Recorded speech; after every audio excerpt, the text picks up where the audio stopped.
ফ্যাসিবাদ বিরোধী আন্দোলনে এখানে বলা হয়েছে আমার নেতৃত্বে পতন হয়েছে, মোটেই না। এদেশের 18 কোটি মুসলিম মানুষের সম্মিলিত চেষ্টায় সরকারের পতন হয়েছে।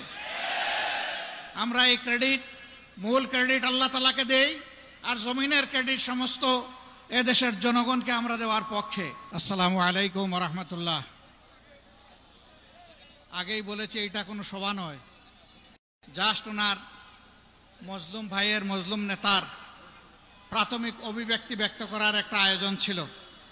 কঠোর গরমে আপনারা সবাই এখানে হাজির হয়েছেন। মঞ্চে সংগঠনের কেন্দ্রীয় নেতৃবৃন্দ আছেন, আমাদের বন্ধু সংগঠনসমূহের সম্মানিত নেতৃবৃন্দ আছেন, ছাত্র সংগঠনের নেতৃবৃন্দ আছেন, শ্রমিক সংগঠনের নেতৃবৃন্দ আছেন, আপনারা আমরা সবাই আছি। সম্মানিত ভাইয়েরা, আমাদের এই ভাইয়ের বক্তব্য অচিরেই আমরা আরও বড় পরিসরে শুনবো ইনশাল্লাহ, এই ঢাকায় শুনবো ইনশাল্লাহ। এই জন্য আমি আজকে আমার বক্তব্য দীর্ঘায়িত করতে যাচ্ছি না।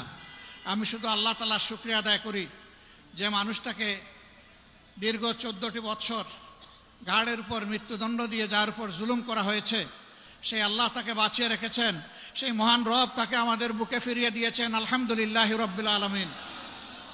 আমাদের এই ভাইয়ের জন্য দোয়া করবেন সবাই, আল্লাহ যেন তাকে নেক হায়াত দারাজ করে দেন, তিনি যেন সুস্থ থাকেন এবং জাতির প্রয়োজনে তিনি যেন দায়িত্ব পালন অব্যাহত রাখতে পারেন।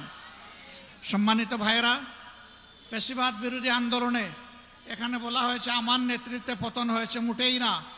এদেশের 18 কোটি মুসলিম মানুষের সম্মিলিত চেষ্টায় সরকারের পতন হয়েছে। আমরা এই মূল ক্রেডিট আল্লাহ তাআলাকে দেই, আর জমিনের ক্রেডিট সমস্ত এদেশের জনগণকে আমরা দেওয়ার পক্ষে। আমরা এক থাকব, জাতির প্রয়োজনে এক পথে হাঁটব এবং জাতির প্রয়োজনে সমস্ত ষড়যন্ত্র মোকাবেলা করে সামনে ইনশাল্লাহ এগিয়ে যাব। সবাই ভালো থাকুন। আসসালামু আলাইকুম ওয়া রাহমাতুল্লাহ। সংগ্রামী বন্ধুগণ, আমিরে জামাতের বক্তব্যের মাধ্যমে আমাদের For more updates, follow us on Facebook, subscribe our YouTube channel, get the latest update on www.daily-sun.com.